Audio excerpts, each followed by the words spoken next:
அனைவருக்கும் வணக்கம். இன்னைக்கு ஜிஎஸ் கொஷின் சீரியஸ் 4 தான் வந்து பார்க்க போகிறோம். சரிங்களா? ஆல்ரெடி 3 சீரியஸ் அப்படிங்கிறது முடிச்சாச்சு. ஒவ்வொரு நாளும் ஒவ்வொரு சப்ஜெக்ட் அப்படிங்கிறது பார்த்துட்டு வந்துட்டுருக்கோம்.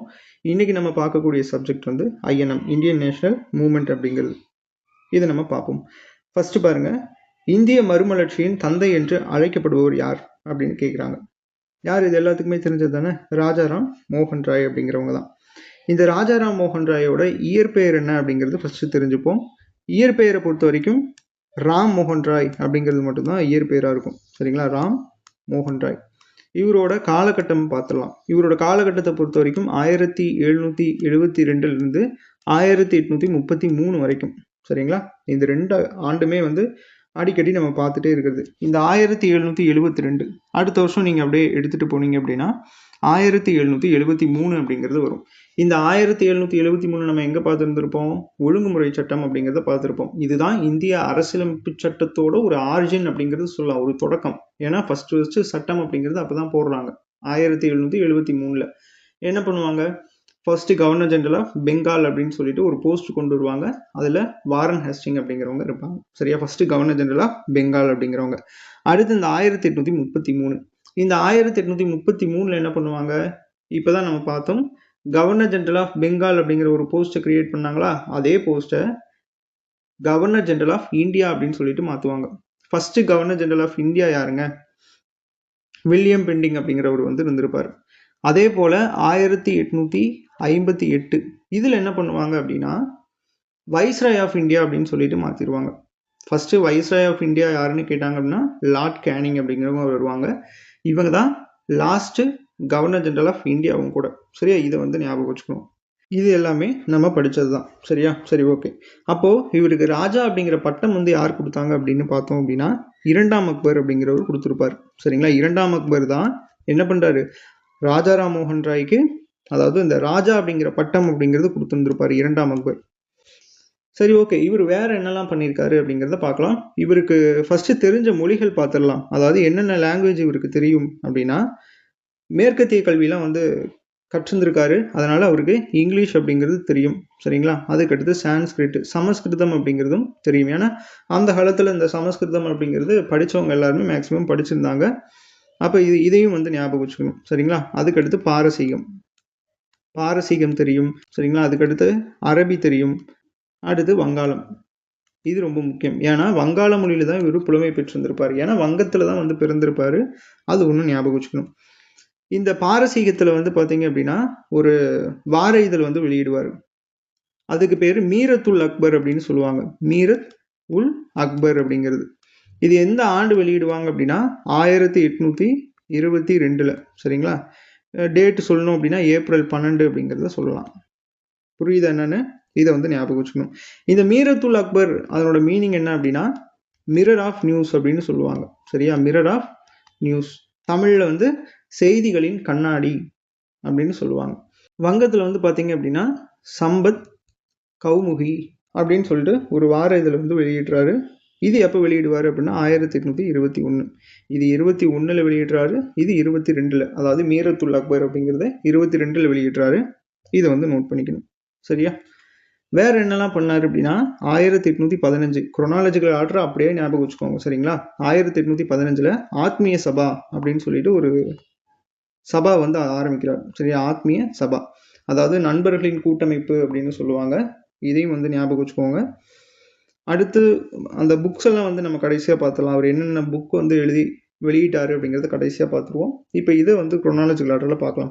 1815 ஆத்மீய சபா, இது ஒன்று ஞாபகம் வச்சுக்கணும். அதுக்கடுத்து 21 வந்து வங்காளத்தில் சம்பத் கௌமுகி அப்படிங்கிற வார இதழ் வந்து வெளியிடுறாரு 1821. 1822 மீரத் உல் அக்பர் அப்படின்னு சொல்லிட்டு பாரசீகத்தில் என்ன பண்ணுறாரு? வார இதழ் அப்படிங்கிறது வெளியிடுறாரு. அடுத்து நம்ம எப்பவும் போலதான் 1828 என்ன பண்றாரு? பிரம்ம சமாஜம் அப்படிங்கிறத ஏற்படுத்துறாரு. சரியா? பிரம்ம சமாஜம் அப்படிங்கிறது 1828 வந்து ஏற்படுத்துறாரு. அடுத்து 1829 சதி ஒழிப்பு சட்டம் அப்படிங்கிறது என்ன பண்ணியிருந்திருப்பாரு? கொண்டு வராரு. சரிங்களா? கொண்டு வரது இவர் கொண்டு வர மாட்டாரு. இவர் வந்து ஹெல்ப் பண்ணுவார். யார் வந்து கொண்டு வருவாங்க அப்படின்னா வில்லியம் பெண்டிங் அப்படிங்கிறவர் கொண்டு வருவார். சரிங்களா? அப்போதைய கவர்னராக வந்து அவர் தான் இருந்திருப்பாரு. இதை வந்து நோட் பண்ணிக்கணும். சரிங்களா? ஓகே, அவ்வளோதான். இவரை பொறுத்த வரைக்கும் இந்த முக்கியமானது எல்லாமே வந்து முடிஞ்சிருச்சு. இன்னொன்று என்ன அப்படின்னா, இந்த பிரம்ம சமாஜத்தை எதிர்த்து ஒருத்தர் ஒரு சபை வந்து ஆரம்பிப்பார். அதுக்கு பேர் வந்து தர்ம சபா அப்படின்னு சொல்லுவாங்க. சரிங்களா? தர்ம சபா அப்படிங்கிறது ஆரம்பிக்கிறாரு. இது யார் வந்து ஆரம்பிக்கிறா அப்படிங்கிறது ரொம்ப ரொம்ப முக்கியம். அதையும் நம்ம பார்த்துடலாம். ராதா கன் தேவ் அப்படிங்கிறவங்க என்ன பண்ணியிருந்திருப்பாங்க அப்படின்னா, பிரம்ம சமாஜத்தை எதிர்த்து தர்ம சபா அப்படிங்கிறத தோற்று வச்சிருந்திருப்பாரு. அடுத்து புத்தகம் பார்த்துடலாம். 1809 ஏகத்துவத்திற்கு ஒரு பரிசு அப்படிங்கிற ஒரு புத்தகம் வந்து எழுதியிருந்திருப்பாங்க. அதை நான் இங்கிலீஷ்லேயே சொல்கிறேன், அப்படியே நோட் பண்ணிக்கோங்க. ஏ கிஃப்ட் டு மோனோதிசம் அப்படின்னு சொல்லிட்டு ஒரு புத்தகம். அதே மாதிரி 1820 இது வந்து ரொம்ப முக்கியம்.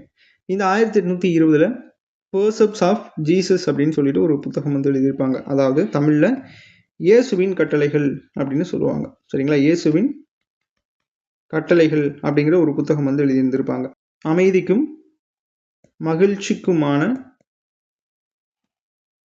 வழிகாட்டி. சரிங்களா? இது ஒரு புத்தகம்.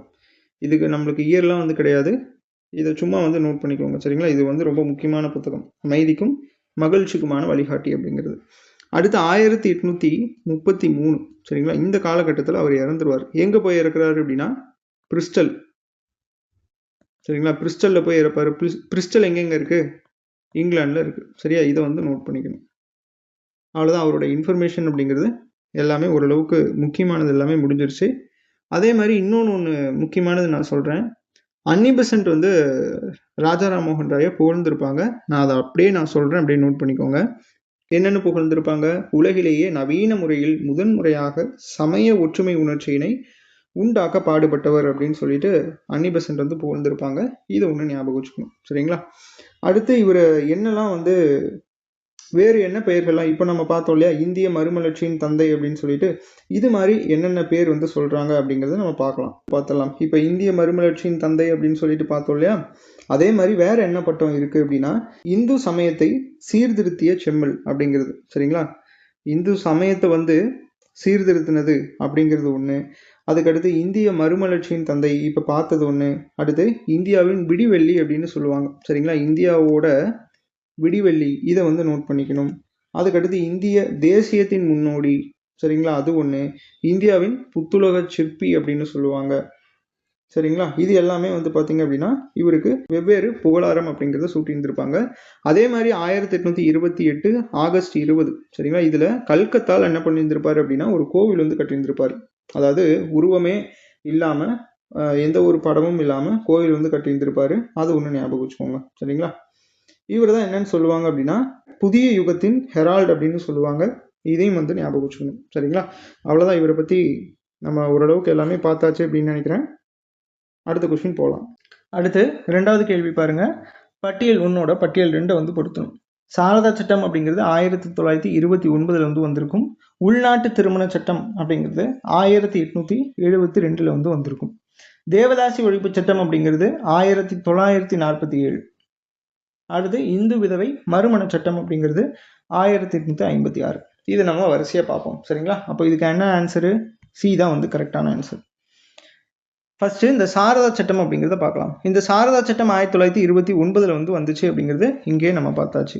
இது எதற்காக வந்து கொண்டு வரப்பட்டுச்சு அப்படின்னா குழந்தை திருமண தடை சட்டம் அப்படிங்கிறது தான் இந்த 1929 அப்படிங்கிறது. ஞாபகம் வச்சுக்கோங்க, குழந்தை திருமண தடை சட்டம் அப்படிங்கிறதுக்காக தான் என்னது இந்த சாரதா சட்டம் அப்படிங்கிறது கொண்டு வந்தாங்க.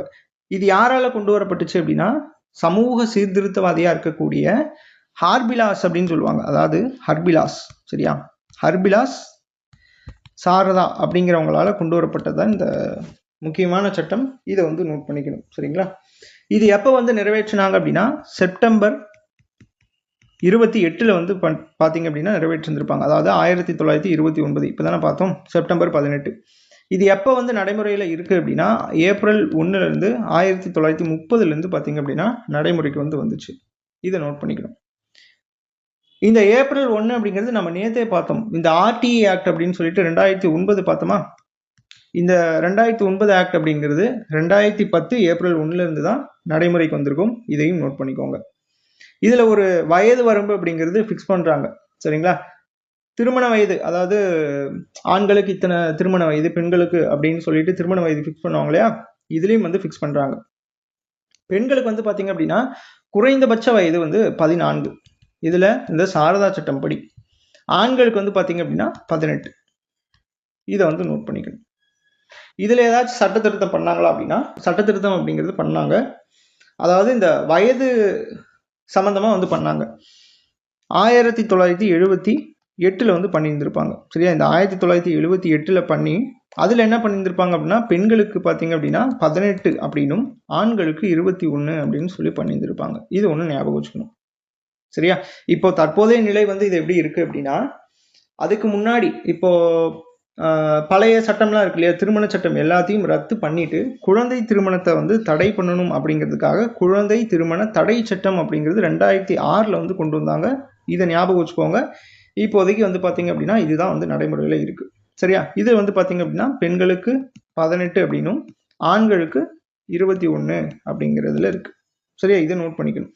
இந்த வயதுக்கு உள்ள ஏதாச்சும் கல்யாணம் நடக்குது அப்படின்னா, திருமணம் நடக்குது அப்படின்னா அது சட்டப்படி குற்றமான செயல் அப்படிங்கிறத நம்ம தெரிஞ்சுக்கணும். சரியா? அவ்வளவுதான். இந்த சாரதா சட்டம் அப்படிங்கிறது முடிஞ்சிச்சு. 1929 ஏற்படுத்துறாங்க. யாரால ஏற்படுத்துறாங்க? ஹர்பிலாஸ் சாரதா அப்படிங்கிறவங்களால. எப்போ இது வந்து ஆக்ட் வந்து ஓகே ஆனிச்சு, எப்போ நடைமுறை ஆனிச்சு அப்படிங்கிறத பார்த்துட்டோம். அதனோட வயது அப்படிங்கிறது பார்த்துட்டோம். அந்த அமெண்ட்மெண்ட்டு அதுக்கப்புறம் இப்போ என்ன இருக்கு அப்படிங்கிறதையும் நம்ம பார்த்துட்டோம். சரியா? இப்போ என்ன இருக்கு? 2006 குழந்தை திருமண தடை சட்டம் அப்படிங்கிறது தான் இப்போ நடைமுறையில் இருக்கு. சரியா? இதை வந்து ஞாபகம் வச்சுக்கணும். அடுத்து உள்நாட்டு திருமண சட்டம் 1872. சரிங்களா? இந்த உள்நாட்டு திருமண சட்டம் இதை வந்து சும்மா அப்படியே ஞாபகம் வச்சுக்கோங்க. பிற சட்டங்கள்லாம் வந்து இந்த திருமண சட்டத்தில் வந்து இருக்கு. சரிங்களா? அதை நான் உங்களுக்கு அப்படியே நான் சொல்றேன். அதை நம்ம பார்ப்போம்.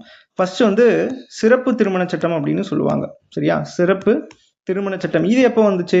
1954 வந்திருக்கும். அதாவது இங்கிலீஷ்ல ஸ்பெஷல் மேரேஜ் ஆக்ட் அப்படின்னு சொல்லுவாங்க. இப்போ இந்த கலப்பு திருமணம் பண்ணிக்கிறாங்க இல்லையா, அதை வந்து அது சம்பந்தமா இருக்கக்கூடியதான் இந்த சிறப்பு திருமண சட்டம் அப்படிங்கிறது.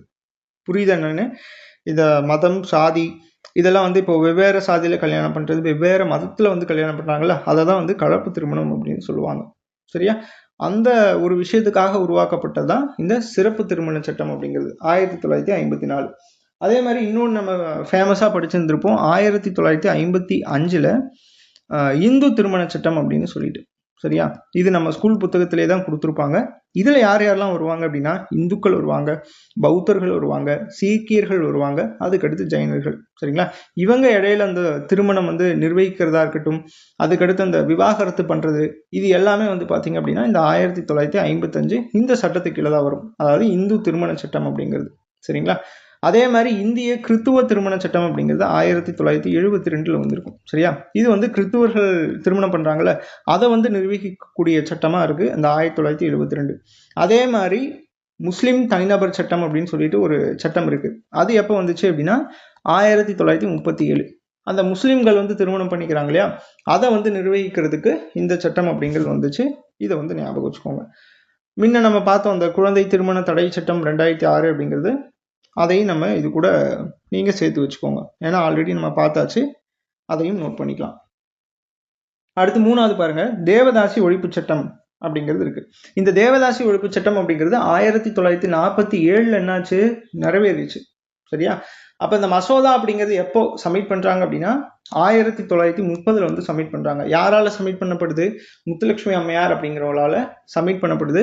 அதுக்கு துணை நின்றவங்க யாரு அப்படின்னா மூவலூர் ராமாமிர்தம். இது வந்து பாத்தீங்க அப்படின்னா ப்ரீவியஸ் இயர் கொஸ்டின்ல கேட்டிருக்காங்க. இதை வந்து நோட் பண்ணிக்கணும். சரியா? 1930 மசோதா தாக்கல் பண்றாங்க.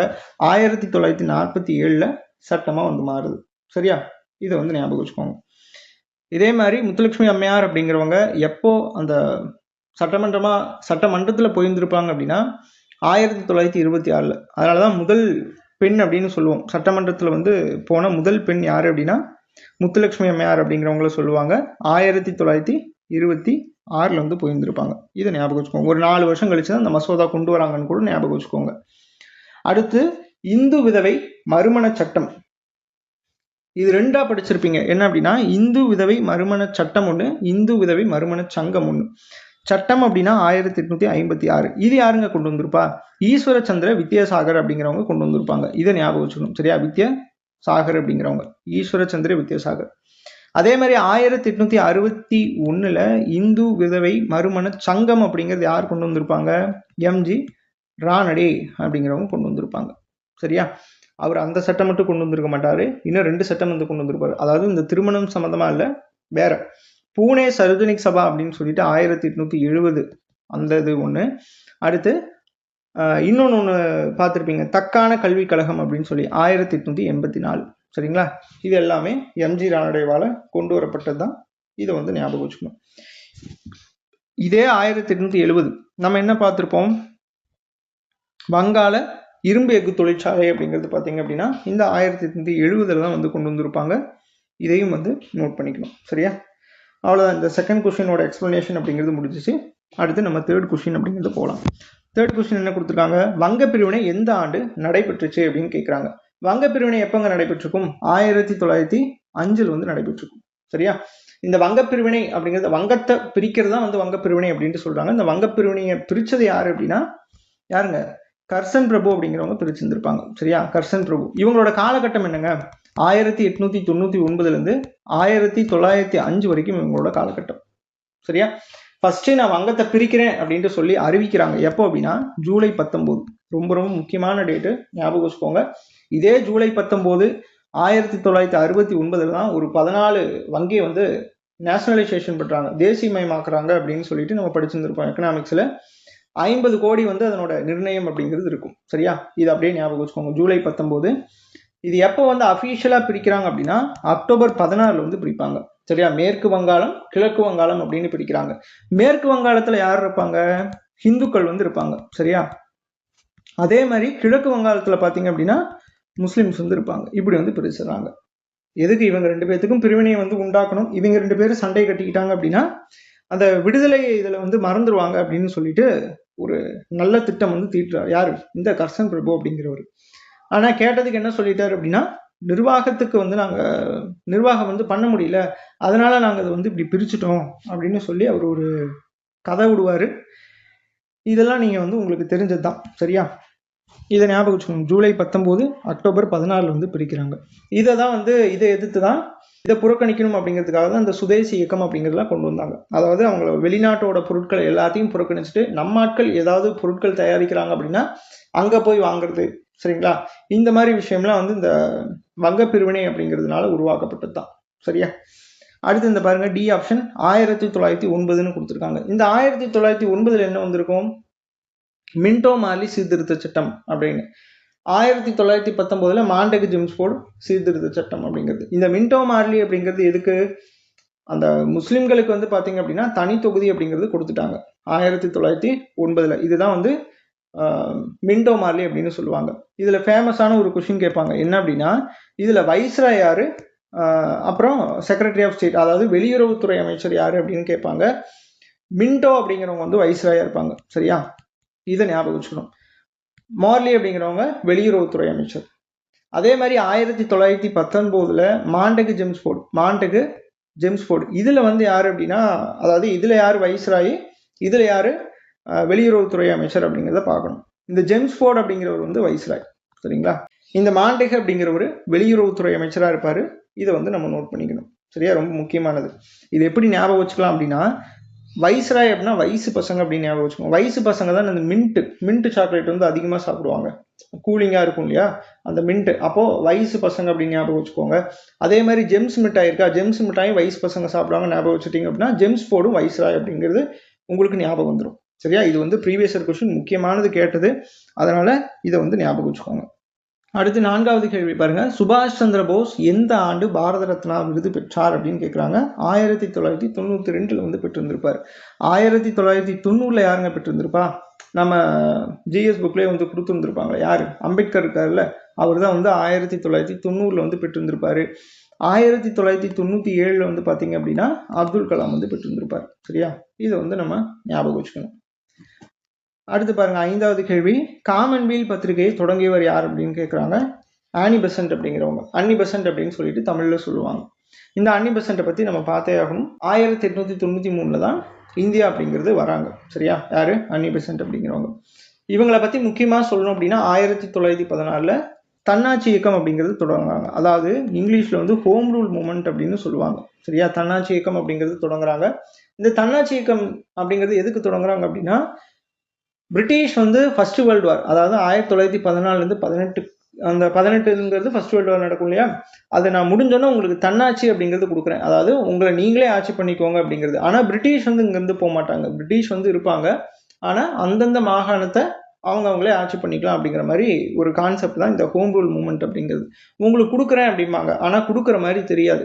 அதனால 1914 இந்த ஹோம் ரூல் மூமெண்ட் அப்படிங்கிறது ஸ்டார்ட் பண்ணிடுவாங்க. சரியா, இது வந்து முக்கியம். இந்த ஹோம் ரூல் மூமெண்ட்டோட அந்த தன்னாட்சி இயக்கத்தோட கருத்துக்களை வந்து சென்றடைகிறதுக்காக 2 நியூஸ் பேப்பர் வந்து முக்கியமாக வந்து பயன்படுத்துகிறாங்க. ஒன்று வந்து பார்த்தீங்க அப்படின்னா நியூ இந்தியா. சரியா, நியூ இந்தியா ஒன்று, அதுக்கடுத்து காமன்வெல்த் இங்கே இருக்க நியூஸ் பேப்பர், இது 2ஐயும் வந்து பயன்படுத்துகிறாங்க. இந்த நியூ இந்தியா அப்படிங்கிறது இவங்களோட நியூஸ் பேப்பர் கிடையாது. ஜிபி பிள்ளை அப்படிங்கிறவங்க இந்தியன் ஸ்டாண்டர்ட் அப்படின்னு சொல்லிட்டு ஒரு நியூஸ் பேப்பர் வந்து வச்சுருந்துருப்பாங்க. அந்த இந்தியன் ஸ்டாண்டர்டை தான் 1914 சரிங்களா வாங்கி என்ன பண்ணுவாங்க அப்படின்னா நியூ இந்தியா அப்படின்னு சொல்லிட்டு பேரை மாற்றி வச்சுப்பாங்க. புரியுது என்னன்னு? நியூ இந்தியா, காமன்வெல்த், இதுதான் வந்து முக்கியமானது. இவங்க புத்தகம்லாம் வந்து எழுதியிருப்பாங்க. சரியா, இந்த புத்தகம் அப்படிங்கிறது ரொம்ப முக்கியம். ஒன்று வந்து பார்த்தீங்க அப்படின்னா how India proud for the freedom அப்படின்னு சொல்லிட்டு ஒரு புத்தகம், அதாவது இந்தியா சுதந்திரம் பெற எப்படி துயருற்றது அப்படின்னு சொல்லிட்டு ஒரு புத்தகம். அதுக்கடுத்து 2வது ஒரு புத்தகம் வந்து எழுதுறாங்க, இந்தியா எ நேஷன் அப்படின்னு சொல்லிட்டு, அதாவது இந்தியா ஒரு தேசம் அப்படின்னு சொல்லிட்டு ஒரு புத்தகம் வந்து எழுதுறாங்க. இது 2ஐயும் வந்து நோட் பண்ணிக்கணும். இதெல்லாம் நான் எழுதினேன் அப்படின்னா டைம் ஆயிரும் அப்படின்னு சொல்லிட்டு தான் நான் சொல்லிட்டு இருக்கேன். நான் முடிஞ்ச வரையும் வந்து கம்மியான ஒரு டைமில் நான் முடிக்க பார்க்கணும் அப்படிங்கிறதுக்காக தான் நான் பெருசாக எழுதலை. இதை வந்து அப்படியே நான் சொல்ல நோட் பண்ணி வச்சுக்கோங்க. இந்த காமராஜரை பொறுத்த வரைக்கும் டி ஆப்ஷன் கொடுத்துருக்காங்களா, இவர் 1954 1963 கிட்டத்தட்ட ஒரு 9 வருஷமா வந்து என்ன பண்ணியிருந்தாரு, முதலமைச்சர் பதவியில் வந்து நீடிச்சிருந்தாரு.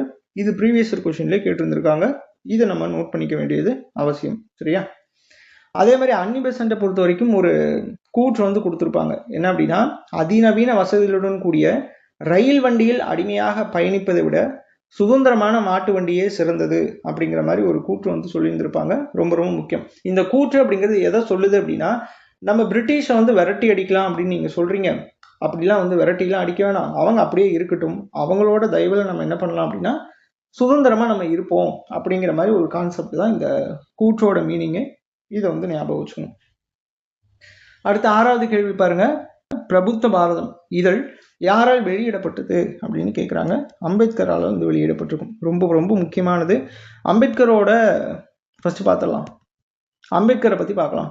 அம்பேத்கர் என்ன பண்ணார் 1915, அதாவது இதெல்லாம் எக்கனாமிக்ஸ் ரிலேட்டடாக வரும். சரியா, பழங்கால இந்திய வர்த்தகம் அப்படின்னு சொல்லிட்டு ஒரு புத்தகம். சரியா, பழங்கால இந்திய வர்த்தகம், இது வந்து அப்படி அப்படியே சேஞ்ச் ஆனிச்சு அப்படின்னாலும் கொஞ்சம் அட்ஜஸ்ட் பண்ணிக்கோங்க, ஏன்னா வந்து எக்கனாமிக்ஸ் புக்கில் நீங்கள் பார்த்துருந்துருப்பீங்க. சரியா, அதுக்கடுத்து 1918 என்ன பண்ணுறாரு அப்படின்னா இந்தியாவின் குறைந்த நில உடைமைகள், சரியா, இந்தியாவின் குறைந்த நில உடைமை மற்றும் தீர்வுகள் அப்படின்னு சொல்லிட்டு ஒரு புத்தகம் வந்து எழுதுறாரு.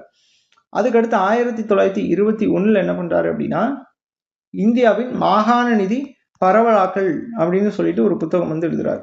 சரியா, அதுக்கடுத்து 1923 என்ன பண்றாரு ரூபாயின் பிரச்சனை அப்படின்னு சொல்லிட்டு ஒரு புத்தகம், ரூபாயின் பிரச்சனை.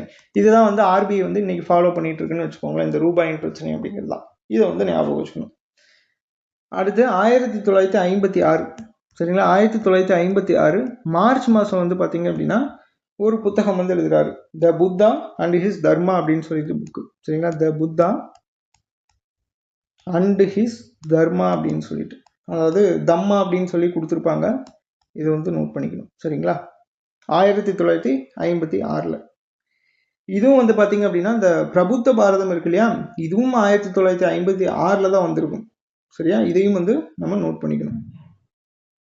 இந்த பிரபுத்த பாரதம் அப்படிங்கிறது 1956 February 4 வந்து வந்திருக்கும். சரியா, இதை வந்து நோட் பண்ணிக்கணும். ஓகேவா, அதே மாதிரி இன்னொரு புத்தகம் வந்து சொல்கிறேன், 1936 அனிஹிலேஷன் ஆஃப் கேஸ்ட். சரிங்களா, அனிஹிலேஷன் ஆஃப் கேஸ்ட் 1936 வந்து இது எழுதுறாரா, இதே தான் தமிழில் பெரியார் வந்து மொழிபெயர்த்து இருந்திருப்பாரு. இதே 1936 தான். சரிங்களா, டேட்டு சொல்லணும் அப்படின்னா May 15. சரிங்களா, இதை வந்து நோட் பண்ணிக்கணும். ஓகேவா, அடுத்து 7வது கேள்வி பாருங்க, எந்த ஆண்டு ஆங்கிலேயர்கள் பாரதியின் படைப்புகளுக்கு தடை விதித்தனர் அப்படின்னு கேட்குறாங்க. 1909 வந்து தடை விதிச்சிருந்திருப்பாங்க. சரியா, பாரதியாரை பற்றி பார்ப்போம். பாரதியார் அப்படிங்கிறவர் எங்கே பிறந்திருப்பாரு, எட்டயபுரத்தில் வந்து பிறந்திருப்பார். சரியா, எட்டயபுரத்தில் எட்டயபுரம் அப்படிங்கிறது நம்ம எல்லாத்துக்குமே தெரிஞ்சது. சரிங்களா? இவர் வந்து பார்த்தீங்க அப்படின்னா 11 வயதில் அரசவை கவிஞராக வந்து மாறியிருப்பார். 11 வயதில் அரசவை கவிஞர், இது ஒன்று ஞாபகம் வச்சுக்கணும். இவரோட வரலாறு அப்படிங்கிறது இந்த 11வது புத்தகத்தில் கொடுத்துருப்பாங்க பாலிட்டியில். நான் அதில் இருக்கிறது அப்படியே சொல்கிறேன், அதை அப்படியே வந்து நோட் பண்ணிக்கோங்க. 1904 சுதேசி மித்திரன் அப்படின்னு சொல்லிட்டு ஒரு பத்திரிகை இருக்கும். சரியா? இந்த சுதேசி மித்திரன்ல பதிப்பாசிரியராக வந்து பணியாற்றாரு. சரிங்களா? அதாவது ஃபர்ஸ்ட் தொடங்குறதே இதில் தான், இந்த சுதேசி மித்திரன் அப்படிங்கிறது தான். இந்த சுதேசி மித்திரன் அப்படிங்கிறது யார் வந்து கொண்டு வந்திருப்பா? ஜி சுப்பிரமணியம் அப்படிங்கிறவர் 1891 வந்து கொண்டு வந்திருப்பாரு. இது ஒரு தேசிய பருவ இதழ், அதாவது தமிழ்ல உருவாக்கப்பட்ட பருவ இதழ் ஃபர்ஸ்ட் வந்தது 1891 தான். இது எப்போ வந்து நாளிதழா மாறுது அப்படின்னா 1899 வந்து நாளிதழா மாறும். சரியா? இதை வந்து நம்ம ஞாபகம் வச்சுக்கணும். அடுத்து 1905. இந்த 1905 சக்கரவர்த்தினி அப்படின்னு சொல்லிட்டு ஒரு இதழ் வந்து ஆரம்பிக்கிறார். சரியா? சக்கரவர்த்தினி இவரோட ஓன் இதழ், பெண்களுக்காக வந்து உருவாக்கப்பட்டது. சரியா? சக்கரவர்த்தினி அப்படிங்கிறது.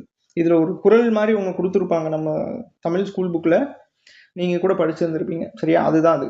அதுக்கடுத்து 1906 இந்தியா அப்படின்னு இருக்கா இதழ், இந்த இந்தியா இதழையும் வந்து பாத்தீங்க அப்படின்னா பதிப்பாசிரியர் பணியை வந்து மேற்கொள்றாரு. சரியா? இது வந்து ஞாபகம் வச்சுக்கணும். அதுக்கடுத்து 1908 சுதேசி கீதங்கள் அப்படின்னு சொல்லிட்டு ஒரு இது எழுதுறார், ஒரு பாடல் மாதிரி எழுதுறாரு. எதுக்கு அப்படின்னா இந்த சுதேசி இயக்கம் அப்படிங்கிறது அப்பதானே வந்துச்சு. ஏன்னா வங்கப்பிரிவினை வந்துச்சு, வங்கப்பிரிவினை எதிர்த்து தான் என்ன பண்ணாங்க, சுதேசி இயக்கம் அப்படிங்கிறது தான் தொடங்கினாங்க. அதுல இவரோட கான்ட்ரிபியூஷன் என்ன அப்படின்னா சுதேசி கீதங்கள் அப்படின்னு சொல்லிட்டு ஒரு பாடல் வந்து இயற்றினாரு 1908. சரியா? இதே 1908 இந்த காலகட்டத்தில் தான் வந்து பாத்தீங்க அப்படின்னா சூரியோதயம் இருக்கா, அதாவது இந்த சூரியோதயம் அப்படிங்கிற பத்திரிகை வந்து கேள்விப்பட்டிருந்திருப்பீங்க. பாண்டிச்சேரியில வந்து தொடங்கி இருந்திருப்பாரு. ஏன்னா 1908 இந்த திருநெல்வேலி கழகம், தூத்துக்குடி கழகம், அதாவது அந்த நூற்பாலை பிரச்சனை வரும் இல்லையா, ஸ்ட்ரைக் வந்து பண்ணுவாங்க. இந்த 1908 மார்ச் 9, சரிங்களா, இந்த மார்ச் 9 சுயராஜ்ய தினமா வந்து கொண்டாடலாம் அப்படின்னு சொல்லிட்டு இவர் வஉசியும் சுப்பிரமணிய சிவாவும் வந்து பாத்தீங்க அப்படின்னா முடிவு எடுத்துருந்துருப்பாங்க. கடைசியா வந்து அவங்கள அரெஸ்ட் பண்ணுவாங்க. ஒவ்வொரு தீவிரவாதிகள் யாரு, அதாவது இந்த தீவிர தேசியவாதிகளை அரெஸ்ட் பண்ணும்போது பாரதியார் என்ன பண்ணுவார் அப்படின்னா 1908 இந்த காலகட்டத்தில் பாண்டிச்சேரி போயிடுவார். பாண்டிச்சேரி போயிட்டு தான் இந்த சூரியோதயம் அப்படிங்கிறது தொடங்குறாங்க. சரியா? இவங்களோட இங்கிலீஷ் நியூஸ் பேப்பர் வந்து ரொம்ப முக்கியம், பாலபாரதம் அப்படின்னு சொல்லுவாங்க. சரியா? யாரோடது? பாரதியாரோடது. இதையும் வந்து ஞாபகம் வச்சுக்கணும். அதுக்கடுத்து 1918 இந்த காலகட்டத்தில் வந்து பார்த்தீங்க அப்படின்னா கடலூர் வழியா வந்துகிட்டு இருப்பாரு. அப்போ வந்து அரெஸ்ட் பண்ணிடுவாங்க. சரியா? யாரு? பாரதியார். அடுத்து 1919 ராஜாஜி வீட்டில் வந்து பார்த்தீங்க அப்படின்னா யார் வந்து சந்திக்கிறாங்க? காந்தி வந்து சந்திப்பார். இதை வந்து ஞாபகம் வச்சுக்கணும். சரியா? அதே போல இவரோட படைப்புகள்லாம் வந்து பார்த்தீங்க அப்படின்னா பாஞ்சாலி சபதம், கண்ணன் பாட்டு, குயில் பாட்டு அப்படிங்கிறதெல்லாம் பார்த்துருப்போம். அதே குயில் இதழ் அப்படின்னு கேட்டாங்க அப்படின்னா பாரதிதாசன். சரியா? குயில் பாட்டு அப்படின்னா பாரதியார். இதை ஞாபகம் வச்சுக்கணும். அதே மாதிரி வித்தியாசமா ஒன்று இந்த 11th பாலிட்டி புக்ல கொடுத்துருந்துருப்பாங்க. அதாவது என்ன அப்படின்னா நிலவும் வான்மீனும் காற்றும் அப்படின்னு சொல்லிட்டு ஒரு தலைப்பு வந்து கொடுத்துருப்பாங்க. அதாவது இது ஒரு பாடல் மாதிரின்னு வச்சுக்கோங்களேன். இது வந்து இவரோட படைப்பு அப்படின்னு சொல்லிட்டு. அதே மாதிரி இந்த பாஞ்சாலி சபதம் இருக்கு இல்லையா, பாஞ்சாலி சபதத்துல 3 கேரக்டர் வந்து வரும். ஒன்று வந்து பார்த்தீங்க அப்படின்னா திரௌபதி, இன்னொன்று வந்து பாண்டவர்கள், இன்னொன்று வந்து பார்த்தீங்க அப்படின்னா கௌரவர்கள். இதேவே கூட நம்மளுக்கு கேள்வியாக வந்து கேட்கலாம், பாரதியார் வந்து எந்தெந்த இடத்துல வந்து எதெல்லாம் வந்து உருவகப்படுத்தினாரு அப்படின்னு. திரௌபதி அப்படிங்கிறது பாரத தாய், நம்மளோட தேச தாய். சரிங்களா? பாரத தாயா வந்து உருவகப்படுத்தியிருப்பாரு. பாண்டவர்கள் அப்படிங்கிறவங்க அன்னைக்கு வந்து சுதந்திரத்துக்காக வந்து போராடினாங்க இல்லையா, அவங்களுக்காக, அதாவது சுதந்திர போராளிகள். அப்புறம் கௌரவர்கள் வந்து ஆங்கிலேயர்கள். சரிங்களா? இதை வந்து உருவகப்படுத்தி வந்து எழுதியிருந்திருப்பாரு. இதை வந்து ஞாபகம் வச்சுக்கணும். அதே மாதிரி முதல்ல அந்த சித்திரம், அதாவது இந்த சின்ன சின்ன டைகிராம்லாம் இருக்கு இல்லையா, அதை வந்து உள்ளுக்குள்ள கொண்டு வரணும் அப்படின்னு சொல்லிட்டு நினைப்பாரு. ஆனால் கொண்டு வர முடியாது. அதனால இந்தியாவிலே வந்து பார்த்தீங்க அப்படின்னா, அதாவது இந்திய இதழிலே வந்து பார்த்தீங்கன்னா அதை வந்து நடைமுறையும் வந்து படுத்துவார். சரியா? இதையும் வந்து நம்ம ஞாபகம் வச்சுக்கிறது முக்கியமானது. ஓகேவா? ஓகே, இந்த இன்ஃபர்மேஷன் அப்படிங்கிறது போதும்னு நினைக்கிறேன். அடுத்த கொஸ்டின் போகலாம். சமூகத்தின் தமிழ் அறிவியல் சொற்களை தொடங்கியவர் யார் அப்படின்னு கேட்குறாங்க. ராஜகோபாலாச்சாரி அப்படிங்கிறவங்க தொடங்கி இருந்திருப்பாங்க. சரியா? சி ராஜகோபாலாச்சாரி ரொம்ப ரொம்ப முக்கியமானது. இந்த ராஜகோபாலாச்சாரியை பொறுத்த வரைக்கும் இயர்லாம் வந்து 2 தான். 1952 to 54 ஒன்று படிப்போம், 1937 to 39, சரிங்களா, சாரி 39 வரையும் படிப்போம். இந்த 2 இயர் தான் வந்து முக்கியம். இந்த 37ல் வந்து பார்த்தீங்க அப்படின்னா அமைச்சரவையாக வந்து அமைச்சரவை இந்த 37லயே வந்து அமைச்சரவை வந்து அமைப்பாங்க. ஏன்னா வந்து 35ல் இரட்டை ஆட்சி அப்படிங்கிறது ஒழிக்கப்படும், எலெக்ஷனில் நிற்கிறாங்க, ஜெயிக்கிறாங்க. 37ல் வந்து என்ன பண்ணுறாங்க, ஆட்சி வந்து பிடிக்கிறாங்க. யார்? ராஜாஜி அப்படிங்கிறவங்க ஆட்சி பிடிக்கிறாங்க. பிடிச்சி ஏன் வந்து 39ல் பதவி விலகிறாங்க அப்படின்னா, 2வது உலகப் போர் அப்படிங்கிறது இந்த 39ல் நடந்திருக்கும். இந்த 2ஆம் உலகப் போரில் இவங்களை கேட்காமையே, காங்கிரஸை கேட்காமையே இந்தியாவில் இருக்கக்கூடிய ஆட்களை எல்லாமே அந்த 2ஆம் உலகப் போருக்கு பயன்படுத்தி இருந்திருப்பாங்க. அதனால அந்த கோபத்தில் என்ன பண்ணுவாங்க அப்படின்னா ராஜினாமா பண்ணிடுவாங்க. இந்த இடத்துல 1952 to 54 இதுல ஏன் ராஜினாமா பண்றாங்க அப்படின்னா, குலக்கல்வி திட்டம் அப்படிங்கிறத கொண்டு வந்துருவார். சரியா, அதனால எல்லாருமே எதிர்த்ததுனால 1954 என்ன பண்ணிடுவாங்க, ராஜினாமா பண்ணிடுவாங்க.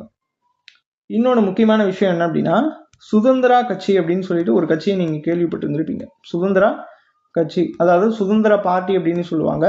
1959 1974 இந்த காலகட்டத்தில் வந்து பார்த்தீங்க அப்படின்னா இது வந்து செயலாற்றுச்சு. சரியா, யார் இவங்களுக்கெல்லாம் ஹெல்ப் பண்ணி இருந்திருப்பாங்க, அதாவது சுதந்திர கட்சி அப்படிங்கிறது ராஜகோபாலாச்சாரி. இது யார் வந்து ஹெல்ப் பண்ணி இருந்திருப்பாங்க அப்படின்னா, இந்த மினுமசாணி அப்படின்னு சொல்லிட்டு ஒருத்தவங்களை கேள்விப்பட்டு இருந்திருப்பீங்க.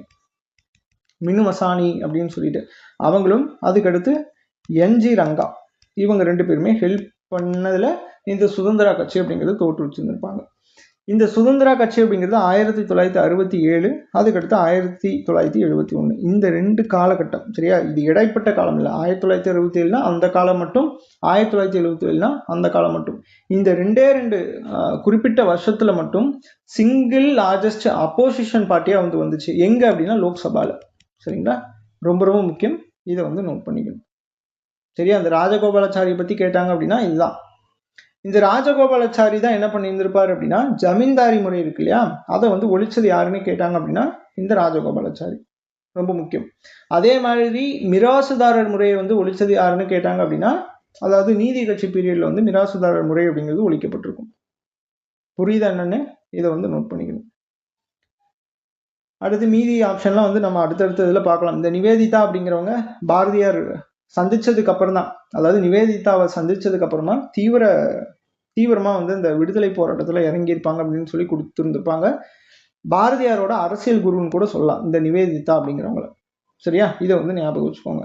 இந்த வஉசியை பத்தி இதெல்லாம் வந்து அப்புறம் கொடிகாத்த குமரன் இவங்கெல்லாம் வந்து தனியா நம்ம பார்க்கலாம். இந்த கொடிகாத்த குமரனை பொறுத்த வரைக்கும் 1932 ஜனவரி 11, சரிங்களா, இந்த காலகட்டத்துல கொடியை வந்து காத்து தன்னோட இன்னுயிரை வந்து நீத்திருப்பாரு அப்படின்னு சொல்லி கொடுத்துருந்துருப்பாங்க. அது நம்ம புத்தகத்திலே படிச்சிருந்திருப்போம். சரியா, அடுத்து பார்ப்போம். டெல்லியில் ஜான் நிக்கல்சன் எந்த இந்திய தலைவரை வந்து தோற்கடிச்சார் அப்படின்னு கேட்குறாங்க, பகதூர் ஷா அப்படிங்கிறவங்கள.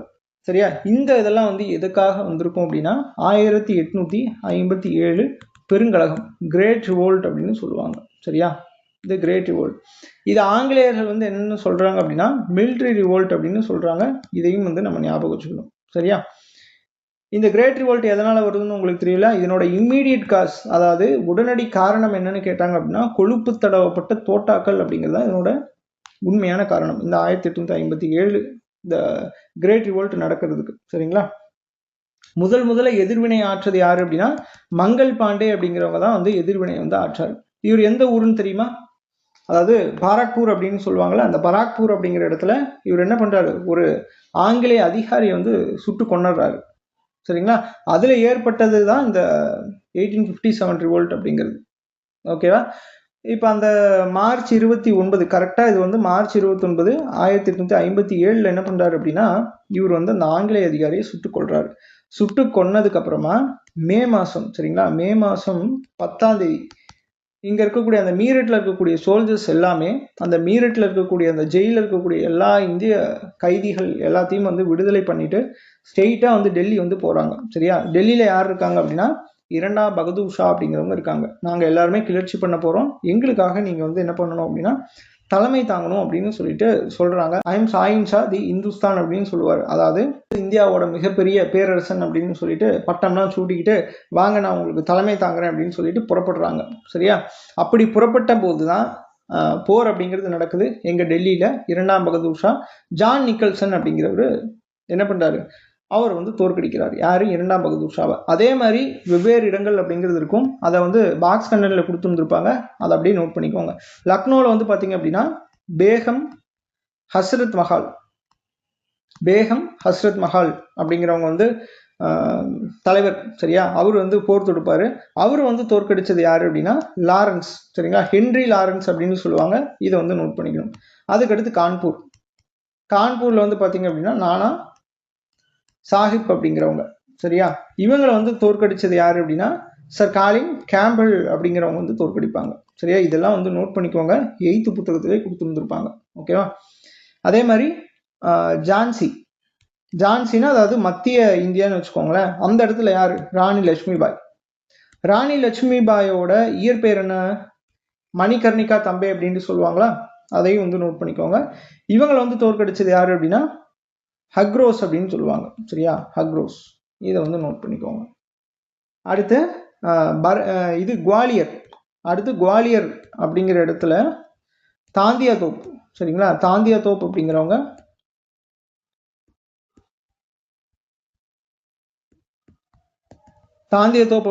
வந்து சண்டை போடுவாங்க.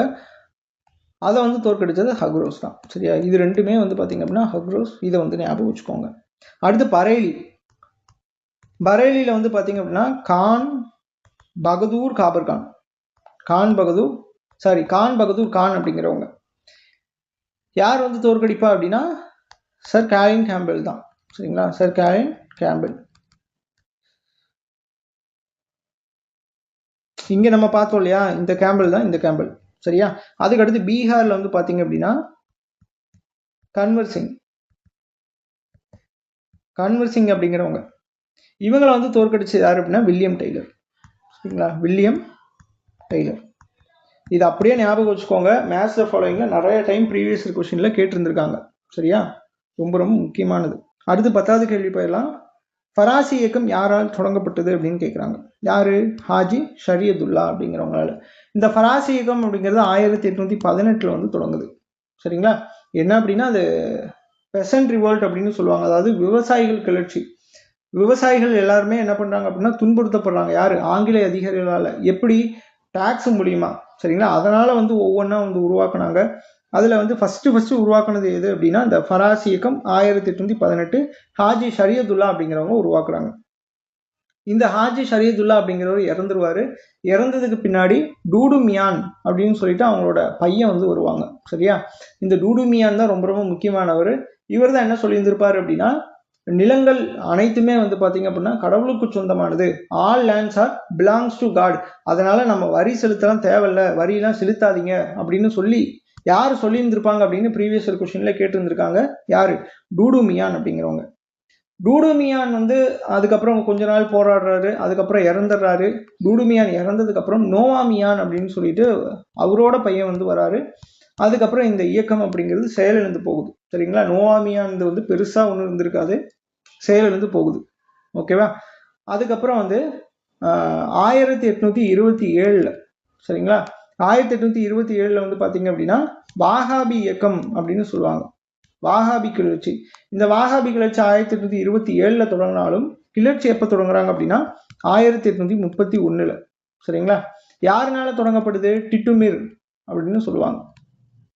இது எதனால தொடங்குறாங்க அப்படின்னா இவங்க வந்து பாத்தீங்க அப்படின்னா முஸ்லிம்கள். சரிங்களா? இவர் இந்த டிட்டுமீர் அப்படிங்கிறவரு ஒரு இஸ்லாமிய மத போதகர். சரிங்களா? முஸ்லீம் ப்ரீச்சர் அப்படின்னு சொல்லுவாங்க இங்கிலீஷ்ல. இந்த இஸ்லாமிய மத போதகர் அப்படிங்கிறவரு அந்த விவசாயம் அப்படிங்கிறது பண்ணிட்டு வந்துட்டு இருக்கிறாரு. இந்துக்கள் என்ன பண்ணாங்க அப்படின்னா அதாவது ஜமீன்தாரா இருக்கக்கூடிய இந்துக்கள் இங்க இஸ்லாமியர்கள்ல வந்து ஒடுக்குமுறை பண்றாங்க. சரியா? இந்த விவசாயியா இருக்கக்கூடிய இஸ்லாமியர்ல ஒடுக்குமுறை பண்றாங்க. அவங்களுக்கு எதிராக தொடங்கப்பட்டதுதான் இந்த வாகாபி கிளர்ச்சி அப்படின்னு சொல்லுவாங்க. சரியா? இது வந்து முக்கியம். 1827 தொடங்குறாங்க. அதுக்கடுத்து 31 வந்து பாத்தீங்க அப்படின்னா கிளர்ச்சி அப்படிங்கிறது தொடங்குது. சரியா? இதை வந்து நோட் பண்ணிக்கணும். அதே மாதிரி இந்த ஃபராசி இயக்கம் அப்படிங்கிறது ஃபராசத் அப்படிங்கிற ஒரு இடத்துல வந்து தொடங்கப்படுது. சரிங்களா? இதை வந்து நோட் பண்ணிக்கோங்க.